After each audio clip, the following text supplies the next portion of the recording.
اجازت دی ہے. اس کو رخصت کہتے ہیں. رخصت کا مطلب ہوتا ہے عزیمت. تو یہی ہے کہ آپ برداشت کریں اور قتل کر دیا جائے آپ کو تو آپ شہید کہلائیں گے. دیکھیں کچھ احکام ایسے ہیں جیسے آگے اگلی آیتوں میں آ رہا ہے اگلے رکوع میں کہ حرام کھانے کی آپ کو اجازت ہے جان بچانے کے لیے. تو خوب سمجھ لیں وہ اجازت فرض کے درجے میں. اگر کوئی شخص مر رہا ہو, موت کا شکار ہو رہا ہو, بھوک سے مرنے والا ہو اور خنزیر پڑا ہوا ہو تو صرف اجازت نہیں بلکہ عزیمت ہے, یعنی اس کو کھانا پڑے گا. نہیں کھائے گا اور مر گیا تو خودکشی کا گناہ ہوگا.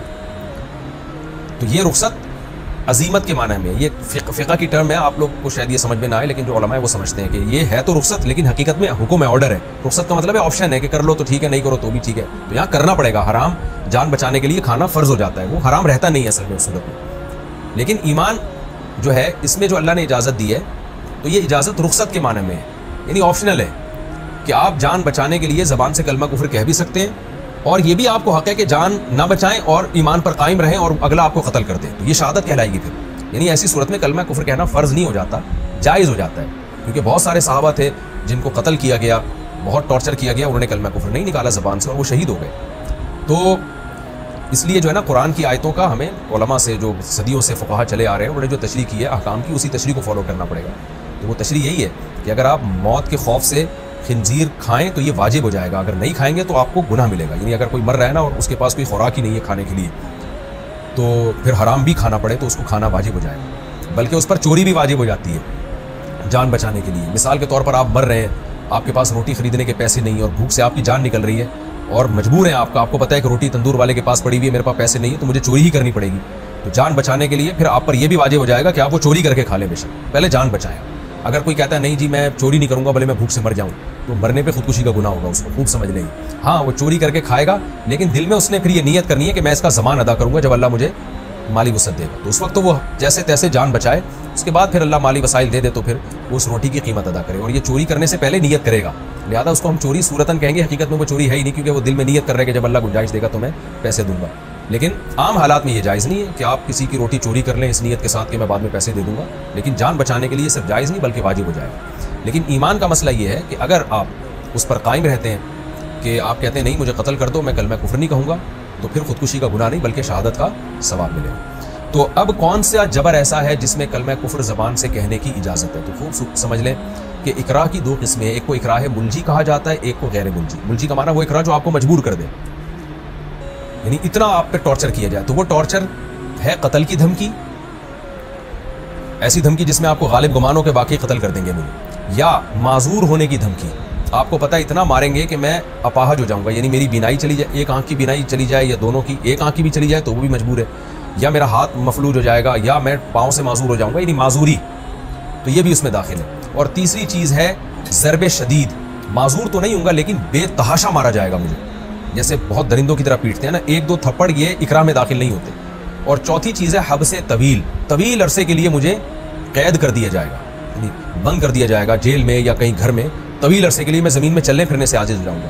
تو اس چار قسم کے جبر کو اکراہ ملجی کہا جاتا ہے فقہ کی اصطلاح میں. اس کے شریعت میں کچھ الگ احکامات ہیں. اور ایک اکراہ ہوتا ہے غیر ملجی. غیر ملجی کا مطلب نہ قتل کی دھمکی ہے, نہ معذور ہونے کی, نہ بہت لمبی قید ہے, اور نہ بے تحاشا مار پیٹ ہے.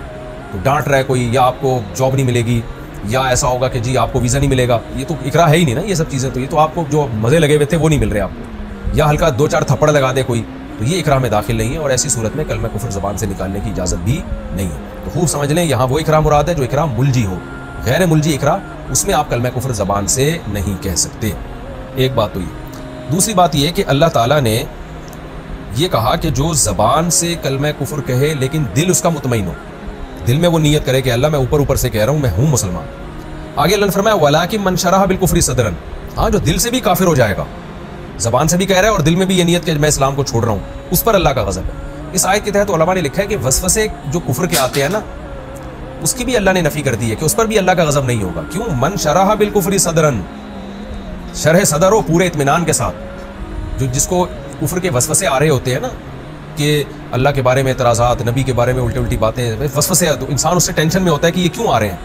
تو یہ عین ایمان کی علامت ہے. تو وسوسے کے مریض کو پریشان نہیں ہونا چاہیے, کیونکہ اللہ نے شرح صدر کہا ہے. شرح صدر دل سے پکا ٹکا کافر کہ بھائی میں چھوڑ رہا ہوں اسلام کو.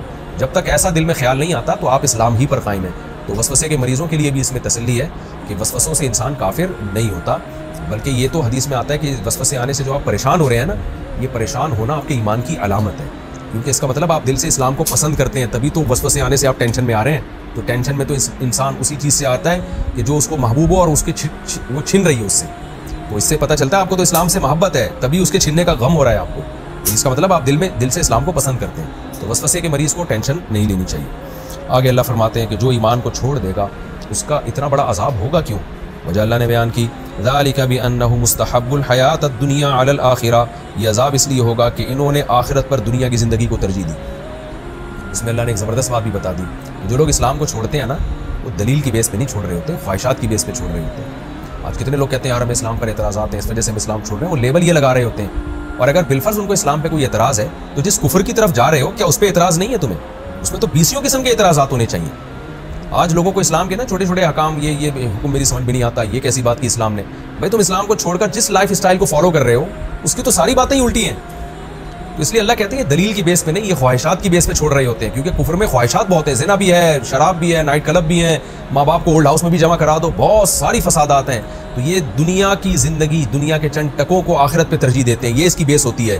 تو اللہ ان کو اس لیے عذاب دے گا کہ جو ہمیشہ والی زندگی تم اس کو بھول گئے اور دنیا کی چند لذتوں کے پیچھے پڑھ کر تم نے اسلام کو کیوں چھوڑا۔ اس لیے اللہ فرماتے ہیں ذالک بانہ مستحب الحیات الدنیا علی الاخرہ، یہ عذاب اس لیے ہوگا کہ انہوں نے دنیاوی زندگی کو آخرت پر ترجیح دی، وان اللہ لا یہدی القوم الکافرین، اور اس لیے بھی ہوگا کہ اللہ ایسے کافروں کو ہدایت نہیں دیتا کہ جو دنیا کی زندگی کو آخرت پر ترجیح دیتے ہیں، جب ان کو ہدایت نہیں ملتی تو اور گمراہی کی طرف پھر جانا شروع ہو جاتے ہیں۔ تو اسلام کو جب چھوڑیں گے نا تو بہت سارے سیدھے ٹریک سے ہٹیں گے، ہر چیز ان کی الٹی ہونا شروع ہو جائے گی، جس کے نتیجے میں ان کے لیے پھر اللہ کا غضب اور اللہ کا عذاب، پھر یہ یقینی بات ہے۔ امید کرتا ہوں آپ سب لوگوں کو ہماری ویڈیو اچھی لگی ہوگی، اگر اچھی لگی ہو تو اسے لائک اور شیئر کرنا مت بھولیے گا۔ ملتے ہیں نیکسٹ ویڈیو میں، تب تک کے لیے اللہ حافظ۔